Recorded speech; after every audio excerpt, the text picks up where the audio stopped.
everybody, and welcome. I'd like to introduce myself, Diana McCluskey. I'm the Vice President of the AAA Queensland. It's wonderful to see so many of you here tonight. Thank you for making the time to come along and join us. Before we go any further, I would just like to put forward an acknowledgement. The AAA Queensland acknowledges traditional owners and the custodianship of the lands on which we meet tonight. We pay our respects to their ancestors and descendants who continue to have cultural and spiritual connections to country.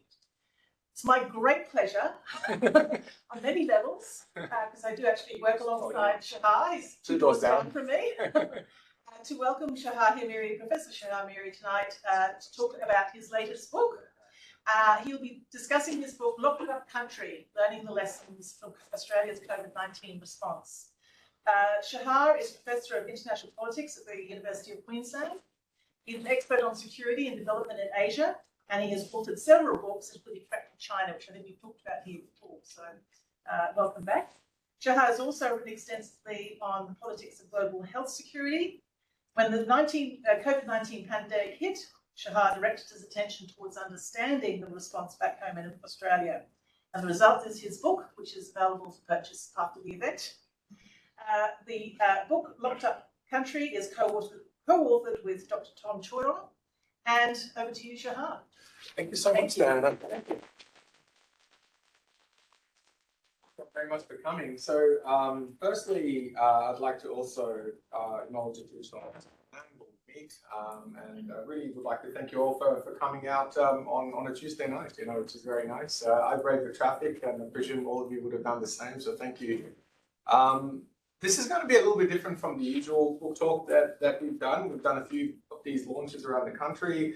We launch it pretty much everywhere apart from Perth, I think. And like everything, they like to be a bit different, so we haven't gone there yet. But this is the Australian Institute of International Affairs, and because of that, I'm going to spend some time talking about the global governance response to the pandemic, which is not in the book, although there are some, not many, comparisons in the book with the experience and responses in other countries. But the book focuses mostly on Australia, and I'll explain in a little while why we've chosen to do that. But being perennially bored, I tend to spend my time doing other things as well. So we also wrote the paper Lee Jones and Me, which is a different co-author that's published in International Affairs, if you're interested, where we talk about why global health governance failed literally in the first few days of this pandemic. And I'll try and speak a little bit to that in the second half of the talk, and just a little bit of an introduction to the book first. So probably you're asking yourself, why would anyone go and write a book about the pandemic? And I actually asked myself that as well, because I do feel that there is a sense of fatigue out there. People are not actually that keen anymore to talk about what happened. Maybe there's some kind of collective trauma that people are still trying to process. Some of the responses that we've seen were very unusual, and I think that we've yet to come to terms with them. And in a sense, that's why we wanted to write the book. But this book is a bit unusual because usually when we write a book, we tend to kind of, almost come after the fact and look at what happened and try to make sense of it. But this one was written in real time because Tom and me are really good friends and we chat every day, usually by text, by and large. There's like a server somewhere that's dedicated to our text messages to each other. And we were trying to make sense of this really extraordinary event that was happening, unfolding in real time in front of our eyes. Being political scientists, political economists, we're trying to make sense of what was going on, and we actually really struggled. It was really just, if you can cast your mind back to what was happening in 2020, just a sequence of really unexpected, as they used to say, unprecedented events just coming one after the other. And it made me think of, V.R. Lenin's classic sort of expression of weeks when decades happen, and it felt a lot like that. There's just a lot of stuff happening in a very short time. So we try to make sense of it, and in making sense of it, we came to ultimately write the book. Probably another impetus for writing the book is the fact that my dear friend Tom lives in Melbourne. He's not lucky like us, having lived through the pandemic largely in Brisbane, I presume, most people here. In Melbourne, as you would know, they spent a very long time in lockdown, and especially the period of the winter of 2020 was quite pivotal because Melbourne was in lockdown, but the rest of the country was not. And at that point, there was a bit of a sense that essentially almost they deserved it, they did something wrong, you know, everyone else just figured it out. We know how to deal with this pandemic. They stuffed up, and they're, they're paying the price. And there was a lot of derision that came, especially from the government, but also from other quarters about what happened there.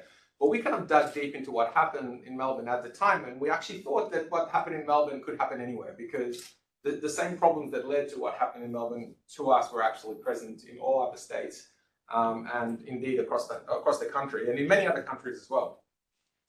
So that was another reason that kind of drove us to want to write this book. We started kind of working on this idea, and I wrote an op-ed in 2021 that was entitled Arguing with Success, because at that point, Australia was seen as an unmitigated success story, in a sense that, you know, the country managed to keep the pandemic largely out of its borders through closed borders, and through the initial lockdown, with the exception of Melbourne, obviously, like I said. But Melbourne also kind of got on board after its extended lockdown in 2020. So there was a sense at that point in the first part of 2021 that we had it covered. We actually knew what's going on. I felt that that was not the case, that there are all these underlying problems that were papered over by what I consider to be the very lucky instance of the success of those lockdowns and closed borders. Policies that were tried all over the world with very different rates of success. And we could see that there are all these problems underneath that were covered by this unexpected success, but people were not acknowledging them. So I wrote this op-ed, Arguing with Success. No one in Australia wanted to publish it. I went everywhere, and I've got a fair bit of experience writing for the media, writing op-eds in all sorts of publications. The response I got from everybody was, look, it's kind of not interesting, old hat, we kind of, you know, we don't really want to know about this. So I ended up publishing this piece in this famous Australian publication, the South China Morning Post, that we actually published the piece. You can go and look it up. It was published in May 2021. The title was Arguing with Success. 2 months later, basically all those things that we pointed out came out to the fore because half the country was in lockdown, in fact. And many of the issues that we raised in that op-ed that I raised, but Tom and I were talking about together, actually were the same issues that led to, you know, the lockdowns of Sydney, Melbourne again, Canberra, and then we sort of, that sense that Australia had the pandemic figured out, I think was lost after that to a considerable extent, and then there was a little bit more openness to hearing the arguments that we're putting out there. So we decided to write an article. We wrote an article that was published a while ago, but then we decided to expand the article into a book, which is the book that you're seeing in front of you. The reason being that we wanted to engage wider audiences. We didn't just want to write to the 5 academics that would read it. We wanted to write a book that would be read widely, which is why we also published a lot of opinion articles throughout the pandemic, because those are the kind of things that people would read. Also went to the media, went everywhere, okay? And the book came out because of that effort. We wanted to put it out there. Now, how many people actually read it, I can't tell you yet, but this is the aim of that book, is to reach out, because we thought that story is an important story that people who are not political scientists or experts or anything like that should understand. And hopefully, those of you who will read the book will see where I'm coming from. So let me just take you very briefly through the arguments of the book. Very briefly, I'm not going to get into any detail because I'll be, I think, the wrong place for it. And then I'll move to talk about this global governance side of it, which is, like I said, not in the book. So the key argument of the book, and I think this is maybe where it stands out a little bit because it was written by people who are political scientists that have a little bit of that perspective as well, is that the problems that came to the fore during the pandemic actually originated many years earlier and developed over a very, very long time. And we call those problems in the book, and it's a little bit clunky, but hopefully you'll bear with me, we call them the pathologies of the regulatory state. So I'll explain to you what a regulatory state means and where we're coming from. So firstly, stepping back in time a little bit, we talk about the period after World War II, where we see across the entire Western world the emergence of countries that, for a variety of reasons, developed very substantial capacities for direct intervention in order to address political and social problems of different kinds. So these structures were emerging where basically were more or less hierarchical. Obviously in Australia there's federalism, so there's a bit of nuance there, and they could get things done, broadly speaking. This was a period of, very significant, uninterrupted economic development also across many of these countries that kind of created the consumer societies that we see today. We're sort of living in the if you like, the jet stream of that era. We're still sort of in its wake. But all of that came to a bit of a crisis emerged in the 1970s that sort of created several problems that led to this model coming undone a little bit. So for those of you who have any interest in economic history, you might remember the stagflation crisis, which combined stagnation and inflation, a problem that was at that point thought economically impossible. That economic crisis was also accompanied by a very significant political crisis and industrial relations crisis and a whole bunch of different problems that played out domestically but also played out internationally. And I'll get back to that when I talk about global governance. So in the 1970s, we also see the rise of very strong third worldist movements that actually reshaped international global governance as well. But I'll get to that later. So the crisis at the time was seen by both parties, broadly speaking, not everyone, but broadly speaking, but also in other countries like Australia, the United States, and similar countries, as essentially a crisis of a state that's doing too much. People have come to expect too much of the state is doing too much for them, and because of these relatively straightforward hierarchical structures that were delivering whatever it is the states were doing, it was pretty straightforward to know who was doing what and therefore to hold them accountable, if you like. So this is partly why it was also a political crisis. So the aim at that point came to, well, two things, but they're related. The first one is to convince people to expect less of the state and of government. This is what some people may call neoliberalism, just to tell people that they should learn to, survive or thrive on their own efforts, not to expect the state to do that much for them. This is the ideological dimension, if you like, and we don't talk about that too much in the book. But the more important dimension, which is what we do talk about in the book a lot, is the shift to what we call the regulatory state. So the regulatory state is a kind of wonky academic term, but what he talks about is the situation where those who are in elected government don't have direct line hierarchical relationship with a lot of those that implement and deliver policy.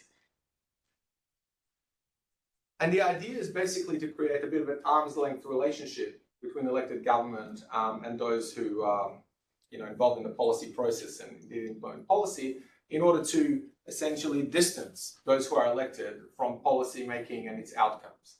Now, I'm not saying it was entirely successful, but the idea was to create a bit of an arm's length relationship between government and the policy making process. So how do you do that? Well, it had a lot of different elements. And I'm kind of simplifying a very long and complicated reform process here for the interest of this brief presentation into a couple of sentences. So a lot of it was about shifting capacity, authority, or even sometimes just resourcing to bodies that are outside of the traditional kind of remit of government. So that includes creating and empowering a variety of unelected bodies, expert bodies that have significant capacities.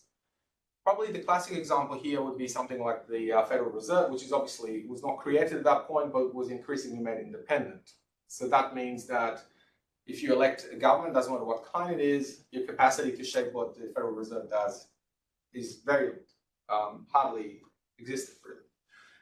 And many other similar unelected bodies were created. Implementation and policy development was outsourced in many cases. Probably the one aspect of this that's most spoken about in recent years was the rise of the so-called consultocracy. So a lot of consultants were given considerable roles within government, both in terms of developing policy ideas, but also in some cases, various forms of implementation. Obviously, a lot of privatizations, many people talked about as well. I'm not going to get into that, but that was another aspect of it. There was also marketization of service delivery. So if you think about something like the NDIS, where basically instead of having a government body deliver something, you create a system where people can go to a market that involves both public and private bodies and choose, provider they would want to choose. In Australia, another element of this story is what some people have called, and we think it's a useful concept, regulatory federalism, which is where federalism changes from a system where you have basically governments interacting as governments to a system where interactions are more networked and they're organized around particular issue areas. A lot of that stuff is coordinated through bodies like the Council of Australian Governments. So all of that, what it does in a sense, it creates a little bit more distance from elected government and the policy-making process, and like I said, its outcomes. And it provides a degree of plausible deniability of a policy and its outcome. Right? So that's the story in a nutshell. We spent a whole chapter on this, but this change has also come with pretty significant pathologies that we saw come to the fore during the pandemic crisis, but we actually see them quite frequently in other aspects of government's work and governance more generally. So the first thing is that by creating these more arm's length processes, what you get is less capacity for direct action. So if you're sitting at the top and you want something done, it's far less clear who's gonna, how you do it in many areas. I'm not talking here about defense, I'm talking about many other areas of policy. And whether indeed they have the capacity to actually do what needs to be done. Sometimes you don't actually know exactly who it is. Sometimes it's just regulation all the way down. And that can be the case. We saw that in the pandemic. Another aspect of it is the blurring of lines of control and accountability.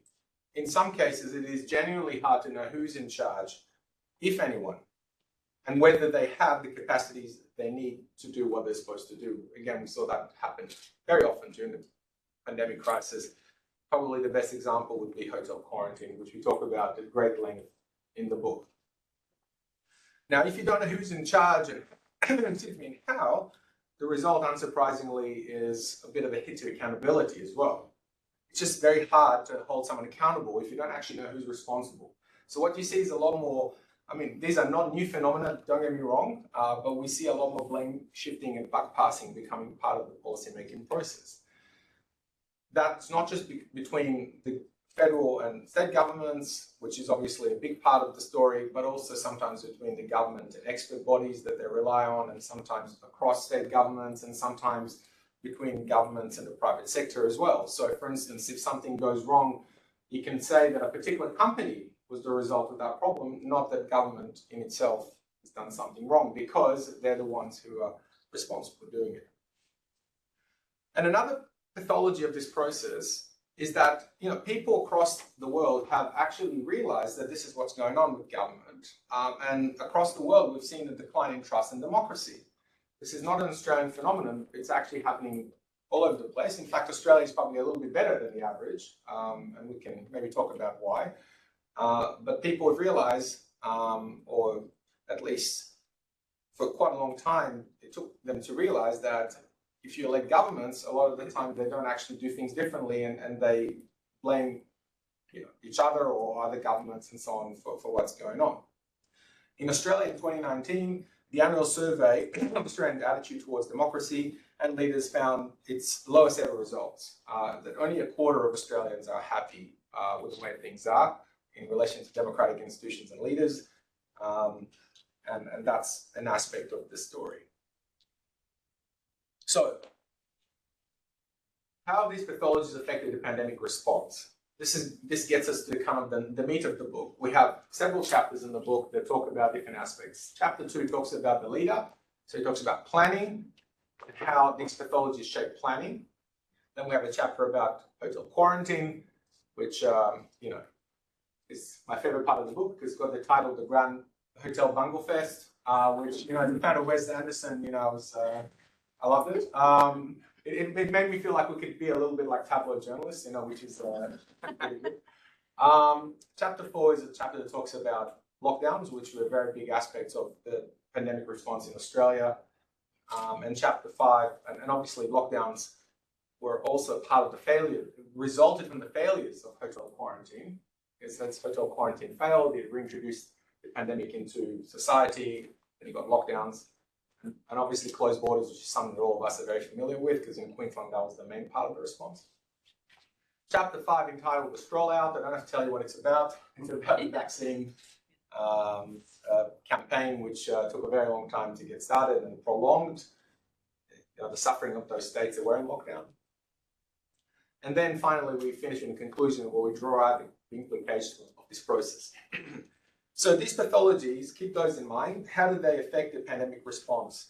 So when we talk about the plans, I'm not going to get into the detail too much, but the pandemic planning in Australia was a typical example of the regulatory state in action. Because firstly, there are a lot of plans, a lot. There's an article from 2012, a long time before the pandemic, that talks about Australia's plandemic. Now, I know that plandemic is a term that's being used by conspiracists to talk about how the whole. That's not what I'm talking about. I'm talking about just so many plans that no one really knew who was doing what. Now, Australia was signatory to the International Health Regulations, which is what I'll talk about in the second part of this presentation. So a lot of the plans were shaped by that. But ultimately, the federal government, which is the most resourced part of our federal government, had a very small part to play in this story. Essentially, they created plans that provided the broad rules, standards, expectations from other parts of government, which is how the regulatory state works. It just sets kind of parameters and then says, now you go and do it, okay? But it didn't provide funding for this. In fact, funding for public health in Australia has been in decline, well, with the exception of the pandemic, obviously, it's been in decline since the 1990s. And it didn't provide many other forms of support. So the two things it did provide is the national medical stockpile, which everyone knows was severely understocked before the pandemic happened. In fact, it was about $120 million at the time the pandemic hit. Within 2 months, they spent $3 billion. So it was severely understocked at that point. And he also organized a couple of national drills, the last of which was in 2008. So that was basically the extent of the federal government's direct involvement in pandemic preparedness. Then it said to the states, now you do it. States had their own plans, but states also had a lot of their own issues, right? I mean, they run the health system and they've got a lot of costs. And at the same time, the government was also squeezing them in various ways, creating basically austerity, which directed funds away from these areas. So that was the lead up. It looked like we were prepared, but we're not prepared. I mean, which is typical for the regulatory state. It had the appearance of preparedness, but not the reality of it, because the capacities that were needed to implement the plans were not actually there. Then the pandemic comes, again, cast your minds back to those really hectic months, weeks, and days of March 2020 and late February 2020. So the governments, the state governments who are the ones that run the health system, begin to really panic because images are coming in from Italy showing some pretty distressing scenes. There are, by the way, particular reasons why the scenes were so bad in Lombardy of all places, but we can sort of park that story for another time. And it begins to genuinely worry that the hospital system is going to collapse in the States. Meanwhile, we get also this phenomenon of what Adam Tooze called the shutdown. So people basically remove themselves from society before lockdown was even announced. So stop going to the city, stop traveling, stop sending their kids to school and all that kind of stuff. So the pressure is building up.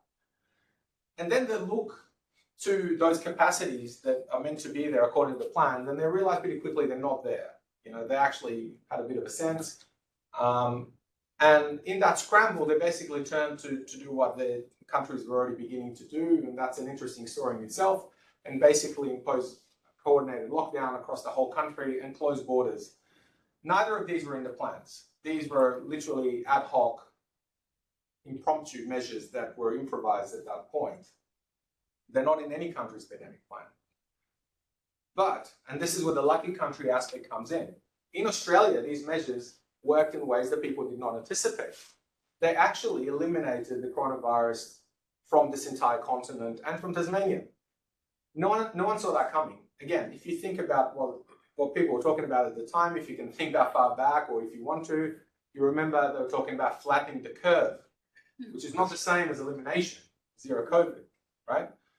The curve was not flattened, it was crushed. There was no curve. But that was luck. It was a lack of geography, and it was a lack of just the way we live our lives here. It was many aspects played a role because other countries did the same thing. They did it sooner, but they got different results. Okay, so this is not something we did that was particularly clever, but it worked for us. And, we're very lucky for it. This is, again, where the lucky country sort of idea started to emerge in our minds, because Australia was lucky, but there's still all these underlying problems. But this luck, in a sense, covered over these problems. We couldn't see them for a long time because we had no COVID. So it was pretty easy to ignore it. So that's kind of chapter 2 in a nutshell. We talk about that story. We talk also about the scramble that happened just before and after the pandemic was announced, and before and after lockdown, just to get out there and get the PPE, the personal protective equipment, and all the machines and so on, which actually makes for some pretty harrowing reading. If you look at some of the auditing reports that were published and how the whole process was done, it's quite fascinating and horrifying in equal measures. So, okay, we eliminated COVID from Australia. Got lucky. What next, right? And the next part of the story is actually Australia beginning to bungle repeatedly, because of these pathologies that I talk about, more complicated aspects of the pandemic response. So hotel quarantine is a good example. Not going to get into that in any detail, but there's a chapter, like I said in the book, that discusses many aspects of that story. And I guess this is literally, Tom joked about this because, the pubs were shut, right, at the time when, so it wasn't literally written on the back of a beer coaster, but it might as well have been, the way that the plan was drawn up. It was drawn up very quickly and was using the private sector hotels, which were entirely unsuited for quarantine because we lost the capacity to quarantine many years before the pandemic, and that's part of the story as well. And hotel quarantine continued to fail and fail again, actually all around the country, but in Victoria most spectacularly. Then we have a chapter talking about lockdowns, because we really wanted to understand why lockdowns are, firstly, I guess, why they're imposed, but also why they're so popular, because we know that they had a lot of negative implications, right? We know that their impact on learning, on mental health, on domestic violence, on a whole range of different things was quite awful. And also many people never actually went into lockdown. Not everyone, was working from home. Lots of people continued to work. So we're trying to understand in that chapter why that happened. And this is actually something that for me was very interesting, because this was part of the story for us where I really didn't have a clear idea, and I feel like we sort of got to a bit of an understanding. But I'll leave it for you to read the book if you want to know. And then vaccines stroll out again, manifest all of these pathologies that we talked about. It manifests complete sense of who was in charge and how, everyone blaming each other, lots of reliance on the private sector, both as consultant but also as deliverers of the vaccine. The companies don't talk to each other, and it all just basically falls in a heap until the federal government brings in the military, in a sense, to run it. And the reason why they've done that, and this is a recurring story in the pandemic, and put that in the context of what I was just telling you, is because the military and the police remain the only part of government, pretty much, where you can say someone to do something, and there'll be someone down the bottom who will actually do it, because it's a hierarchical organization with lines of command, right? So you can sit somewhere in Canberra, you can say, you do this, and there's actually someone out there who will get that command and go and do it. So we saw that increasing and recurring reliance on these top-down structures that are a legacy of a bygone era, in a sense, but remain part of government, especially defense and security. But that's, of course, far from ideal. So just to wrap up the conversation about the book, I'll just say what we sort of learned from the book and what we should do. So that's the concluding chapter. The concluding chapter begins with the observation that the pathologies that we've identified are not confined to public health, they're not confined to pandemic management or anything like that. In fact, we spend most of that chapter talking about something that will be very familiar to everyone here, which is the floods crisis of 2022, especially in New South Wales in this case. And we show how many of the same pathologies shape the response to the floods in New South Wales, especially in Lismore and some of these towns in northern New South Wales.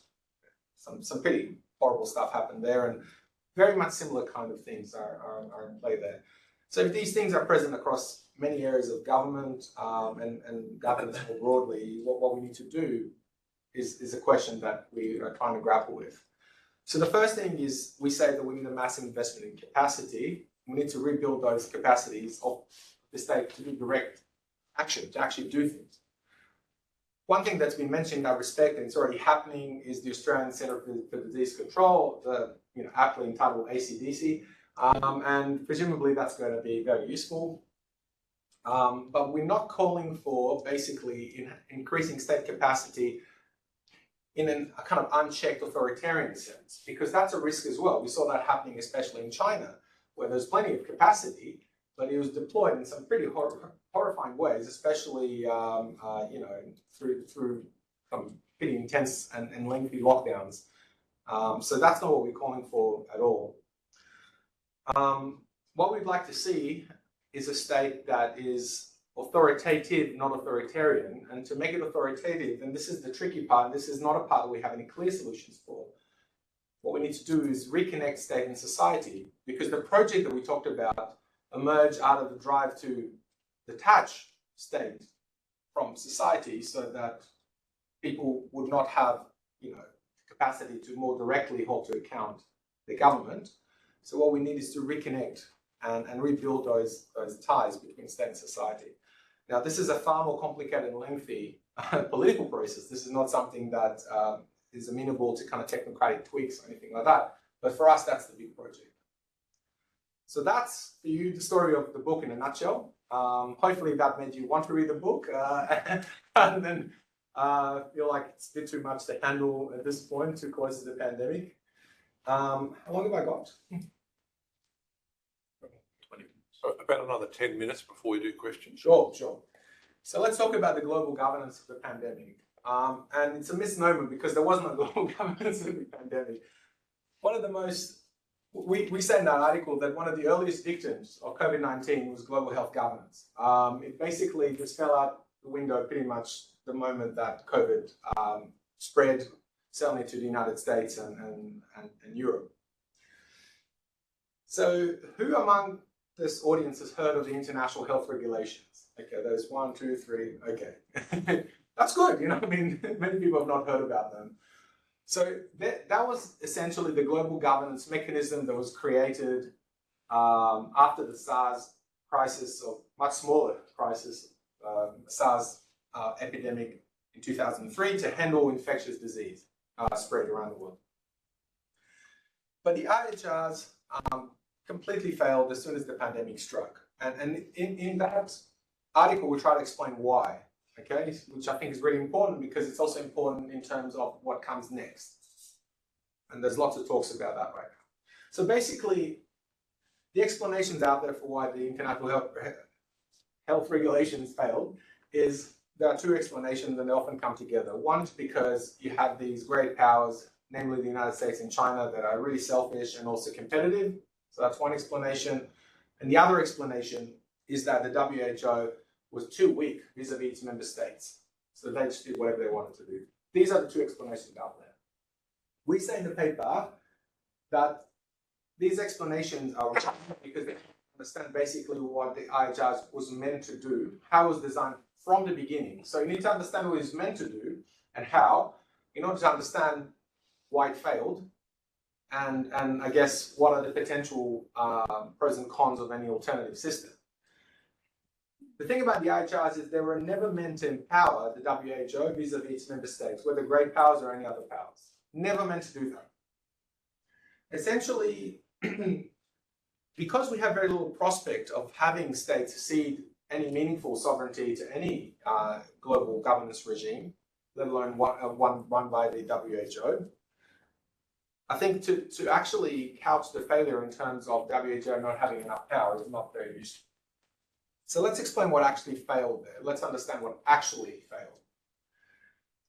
So again, the WHRs, the IHRs are not standalone.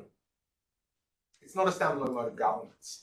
It's actually part of how we, meaning Lee Jones and I, see global governance as changing actually across the board pretty much for quite a long time. We call that global governance through state transformation, or GGSD, that's the acronym we use there, but we'll just, I'll walk you through it. And essentially, these forms of global governance, which are now the most common forms of global governance by far, what they aim to do is to change states so that they would enact whatever is agreed globally or regionally, internally. That's how they're meant to work. There are no enforcement capacities at the global regional level whatsoever. Okay, let's just junk that. That's not how they're meant to work. They're meant to work by getting states to basically, or parts of states to agree and then change themselves. So it kind of blurs the boundary between what you may call international and domestic governance. So we don't see capacities, we don't see authority shifting to international organization. That's not a part of it. It's meant to work in 3 different ways. And these ways sometimes come together. They can be sort of coexisting or linked. The first one is the transnational networking across borders of state technocrats. The best example there is the Financial Action Task Force, money laundering. Okay, it's meant to deal with money laundering. What do? You bring in the money laundering people, the technocrats, the law enforcement people from here. They work out the rules, and then they're disseminated. Right? That's how that's meant to work. The second one is what you may call the internationalization of strong states agencies. The United States does that a lot, where they basically have an agency go to another country and say, well, you have to do this. We're going to give you some rules, and then you have to implement them. An example there, which we talk about in the paper, is the United States Coast Guard International Port Security Program, which provides kind of these rules to different countries and have to implement that if they're going to do trade with the United States. And finally, international organizations like the WHO have a role to play in this story, but that role is what we, following other people's work, call meta-governance. So what's meta-governance? Meta-governance, again, it's a bit of a wonky term, but it has a fairly simple meaning. What it means is that they are the hubs or the kind of source of expertise where standards, best practice, ideas, modalities are created and then disseminated. So that, again, they don't have any implementation capacity or enforcement capacity of states, never had it, but they create the rules like the IHRs, the International Health Regulations, that then provide a template for states to implement domestically. Another aspect of international organizations' work is the auditing and coordinating of peer review of how countries have implemented these rules. They often do that, trying to name and shame countries into implementing rules in that way. So the problem with this idea of global governance through state transformation is that it rarely works. What it does, and this is very similar to the story I was saying domestically, is that it creates the impression of something happening. There's a lot of stuff, a lot of organizational charts and documents and so on, but actually very little is happening underneath in many cases. Why is that?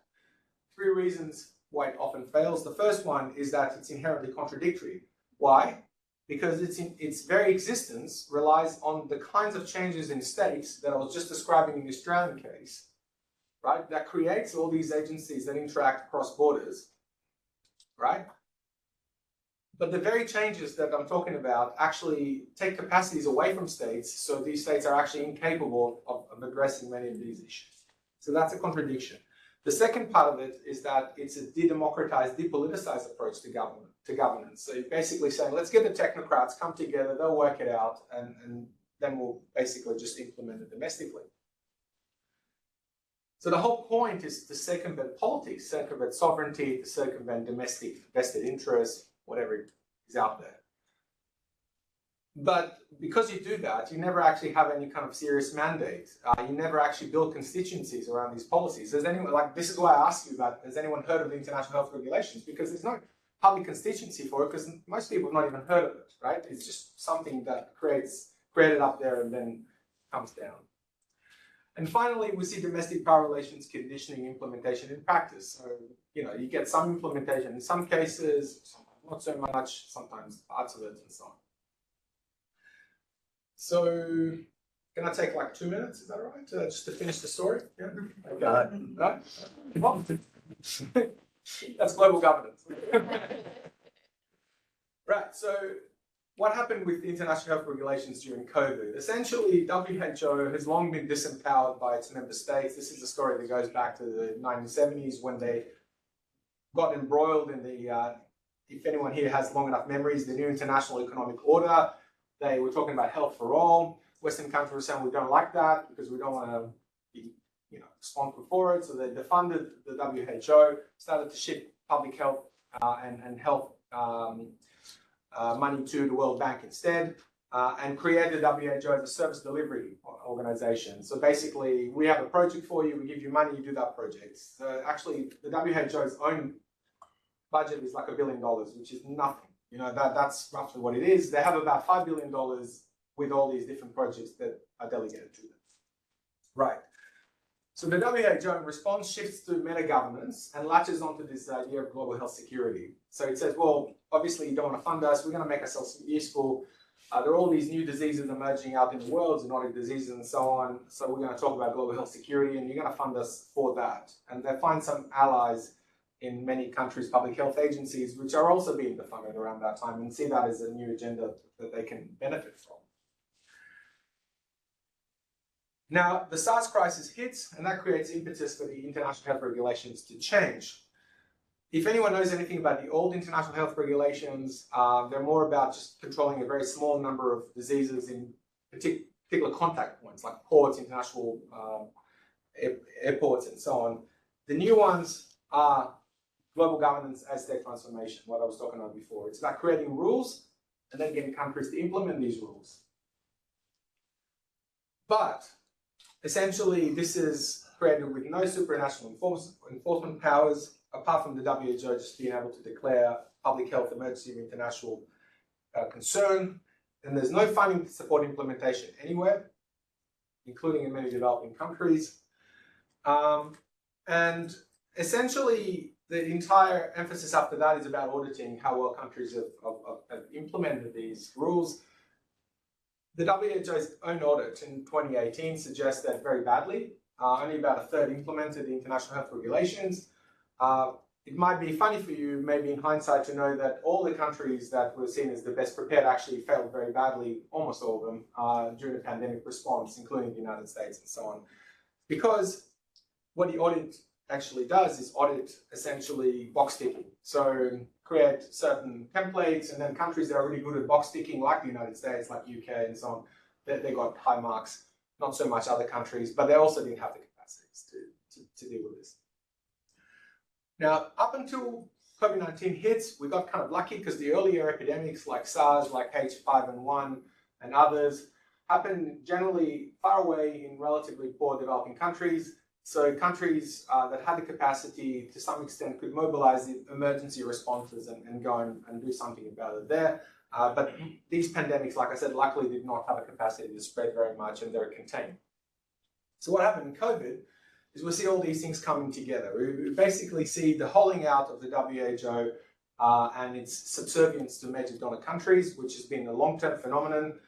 At that point hits the rise of China. So China also became a major funder of the WHO, although not as much in terms of direct programming as some of these other countries, but it's a big player in the United Nations, so they don't want to piss them off, pardon my French, and they start treating them very differently. In 2003, 2002, when SARS hit, the WHO was wagging its finger at China. In 2020, none of that happened. And some of the language in which Chinese reporting and so on about a pandemic is treated by WHO is really quite sycophantic. I mean, there's no other way to put it when you have a look. So that's one aspect of the story. But then probably the most important aspect of the story is that the countries that, the rich countries that previously were doing these emergency interventions around the world, they got also hit very, very hard by the pandemic, as we just talked about, and they're also found to lack capacity as well. Once that happened, they turned inwards and just ignored everything that happened at the global level. And that includes even things like COVAX, which was meant to coordinate a global vaccine campaign that went nowhere. All the WHO's effort to raise financing, funding, and so on have not gone very far as well. So that's the COVID story of global health governance in a nutshell. And it does actually link up with the first part of the talk today, because it kind of tells us the same story from two sides. One of them here, the other one there, but they are closely linked. So looking forward to your question. Thank you.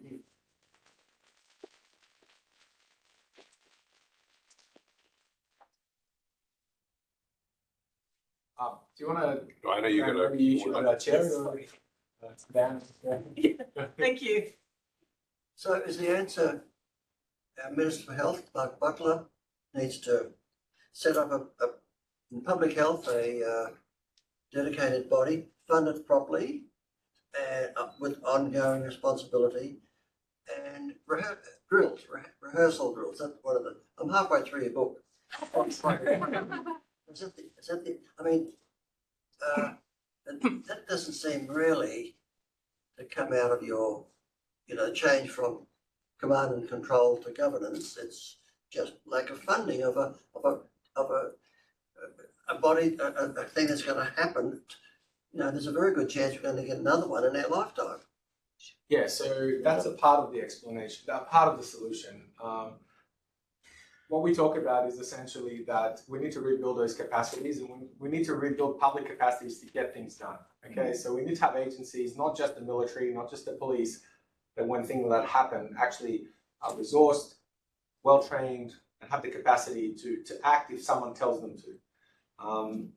There are examples which you talk about very briefly in the book. I don't know if you got to that part. We do a bit of a comparison with Korea as a country that went through the 2015 MERS crisis, which is sort of like one of the precursors to COVID.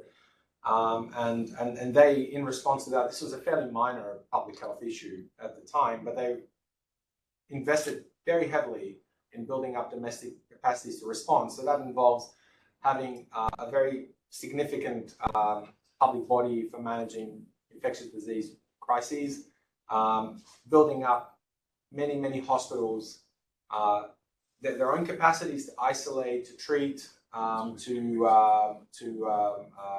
essentially report as well, which is very important. They create significant disease surveillance and reporting teams.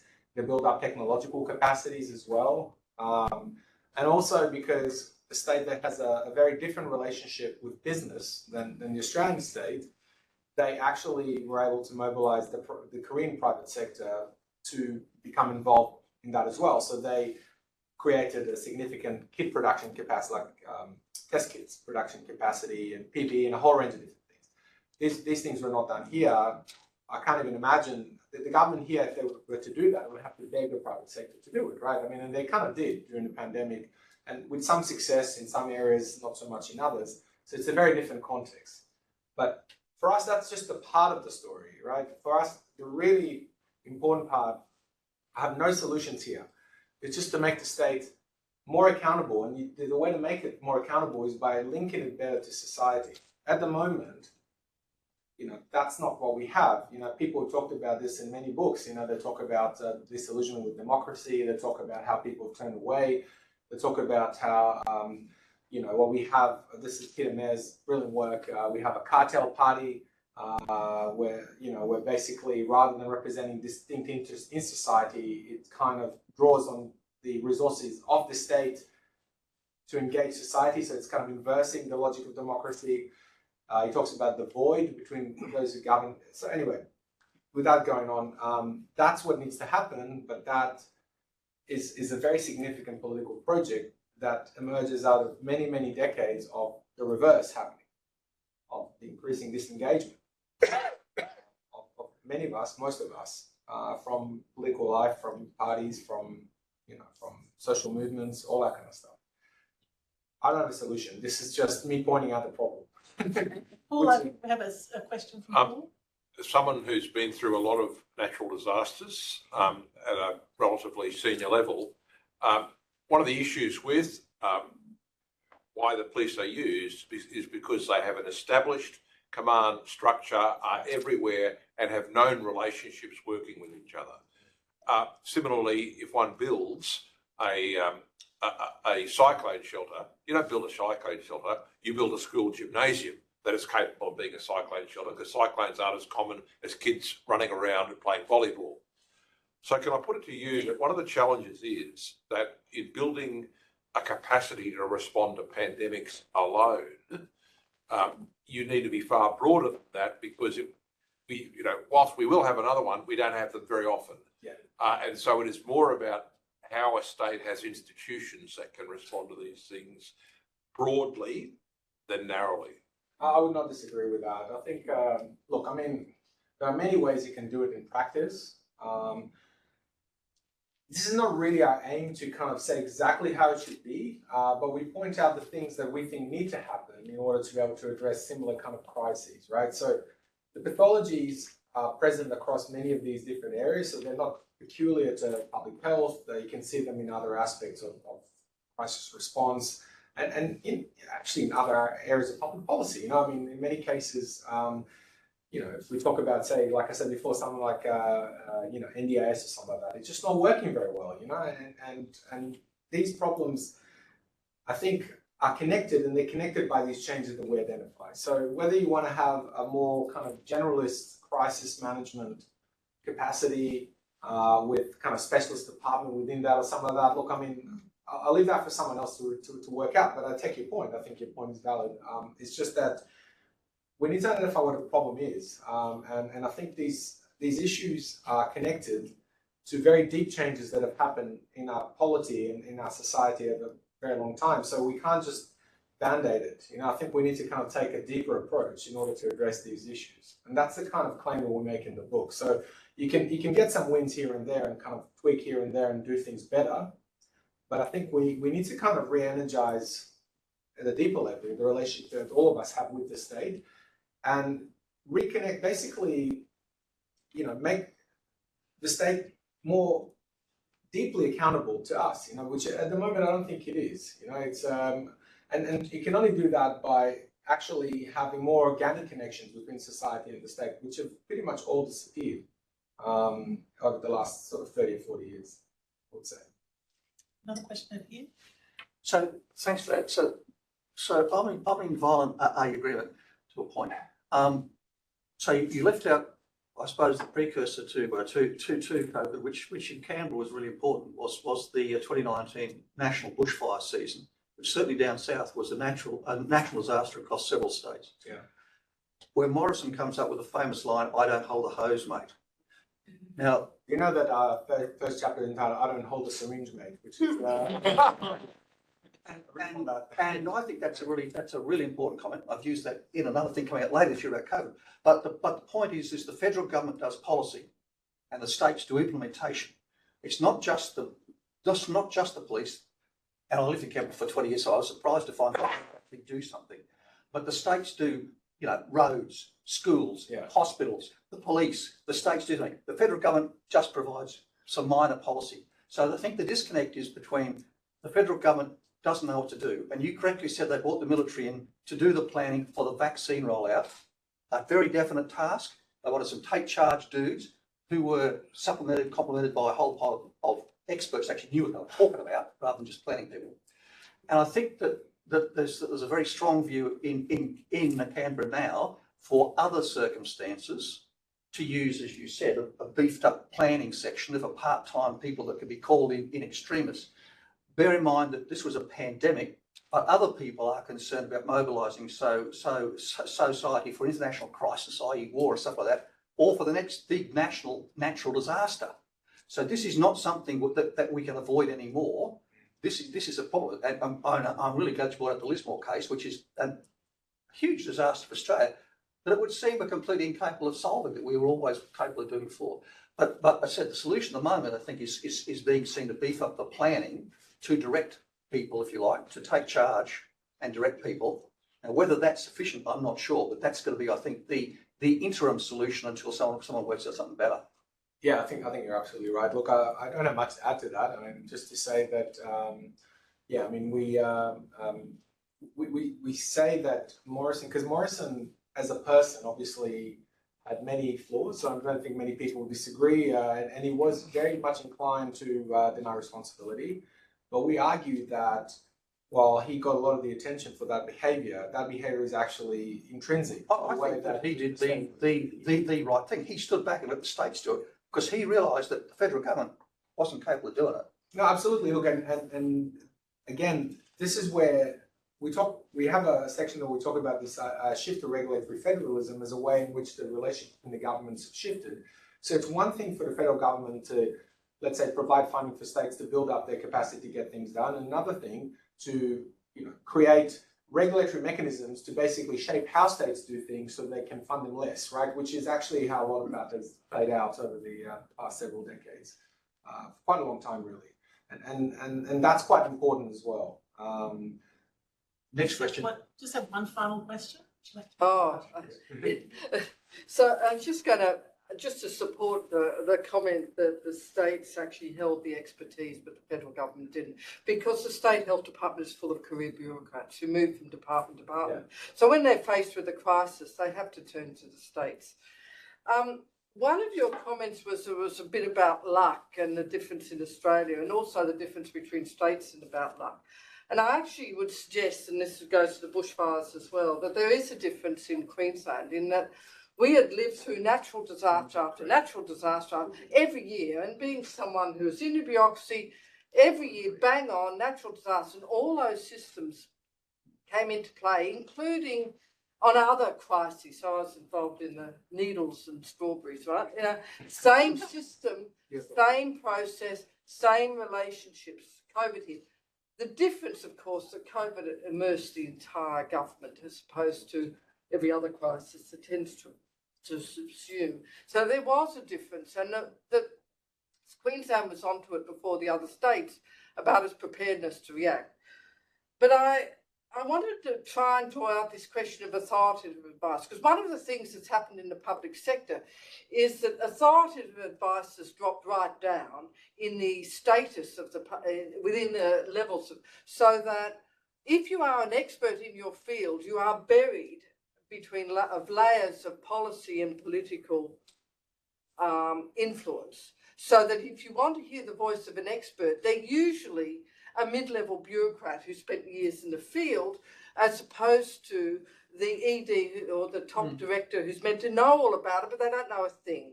So, and they pull people because they have to suddenly turn around and be an expert in something, whereas in reality, the expertise is buried. And that's actually been a shift. But then the politics, who's in charge? The community expects the minister to be in charge. So I'm trying to reconcile the desire for authoritative to be respected, not authoritarian, which requires that expertise, which is in many people in the public sector, versus who's in charge, where the community expects the minister to be in charge. And that tension then plays out for the minister themselves. Look, I think that actually both of these are kind of linked in a sense that in many countries, while the politicians are the ones that made the decisions, in many cases they were actually hiding behind the experts and the science because they didn't feel like they had sufficient standing in the community, given all this that I was talking about, in order to actually say, look, we think it's the right thing. In Australia, most experts were actually not behind closed borders and lockdowns. In fact, they mostly arrived at that position after the decision was made, because the plans didn't involve these measures, right? The plans, based on research for many years, said, look, what you do is you minimize, do this, you isolate, you quarantine some people, etc., but we're not going to go there because that's not feasible. The decision to do that was a political decision. We have considerable evidence for that. But the governments didn't necessarily say that it was done because they felt politically that it was the right thing to do. They said, look, this is acting on the advice of the experts. And that created some really interesting situations, I guess, you know, in the public eye, and I think had a bit of an impact also on the quality of advice subsequently, because I think it really narrowed down the kind of advice that was listened to. So a lot of kind of experts were not actually engaged at all, which is really interesting because the comparison there would be Sweden, right? I mean, Sweden obviously became political football during the campaign. Some people loved it, some people hated it. I think now we have sufficient distance to kind of talk about it a little bit more coolly. Sweden, the whole thing was run by experts. It was basically politicians had no say in the matter, and the experts, they ran a system where they listened to all advice, right? So they listened to education experts, they listened to you know, public health, they listened to mental health experts, they listened to domestic violence experts, I mean, all sorts of people. And they came with a solution that they felt was appropriate given the different, you know, challenges that are there. So I don't know what to make of it, but it's quite an interesting example of, how actually maybe the experts had, in a sense, more capacity to kind of because a lot of the political leaders lacked that sense of legitimacy or belief in themselves that they could actually, put a complicated case forward. They were able to do that. So I don't know. We can leave that for maybe another time. But to me, it was quite an interesting thought. But in 6 Thank you. months, Sweden. I'll hand over to Paul. I think we've got a time issue here. We're at time. So can I just thank you, Shahir, and I couldn't resist making this point that I think Peter's very strong point, a classic case of one of the federal government issues there was the home insulation disaster, which was a very good idea, but delivered by people with no experience in delivering Exactly. it. Yeah. The interesting point will be with what a The national vaccines are going on. yes, Well, well, they bypassed and what a national There's no end of cases just like this, actually. well, and indeed, Energy's another well, one. and indeed, what a national body Yeah. other than the army or the military would be, or whether it's better to have a military that does it but much bigger. Anyway, that's for I think a really interesting topic another time. Please, if you're here, buy this book. It's available and you can get it autographed free of charge. I would I'd like to thank Shahir for being here and speaking tonight. He's always a great speaker, very engaging, and again, always happy to take. He's always happy to take questions, and I think what is important about your contribution tonight is it looked at what was a specific world catastrophe and how it then applies to what other things we are doing, which is, I think, the critical ask of academic leaders. So thank you very much. And you get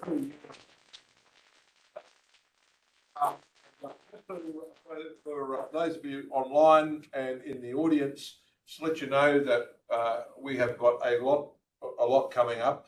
Our Secretary, Graham Carriage, had a full head of black hair prior to taking on the role of coordinating these speakers. 26th of March, Caitlin Byrne and Susan Harris-Rimmer from Griffith University, Climate Politics and Oceania, Renewing Australia-Pacific Relations in a Warming World. 9 April 24, Griffith Asia discussion on the Griffith Asia-Pacific Strategic Outlook. 16 April, His Excellency Darius Degutis, the Ambassador of Lithuania to Australia, will be here. Dr. Michael Horne on the 23rd of April, a blossoming alliance, Australian and Japanese foreign relations. In May, we will have a career night for young career professionals. 14th of May, Dr. Uji Donovan from Griffith University, Virtual Peace, the Effect of Digital Technologies on Women's Participation in Peace Processes. 21st of May, we've just had confirmed we'll have the Rwandan High Commissioner, 30-year anniversary of the Rwandan genocide. We've got Professor Donald Rothwell on the 11th of June, Ukraine, Gaza, Nicaragua, and genocide before the International Court of Justice. In July, we've got Dr. Connie Rugan from Griffith University on planetary health. Someone asked me, it is the Earth, no other planet that they're talking about. So you can see what we're doing. We're doing a lot, and we'll do even more. So thank you very much for coming. There's plenty on, and we hope to see you here again.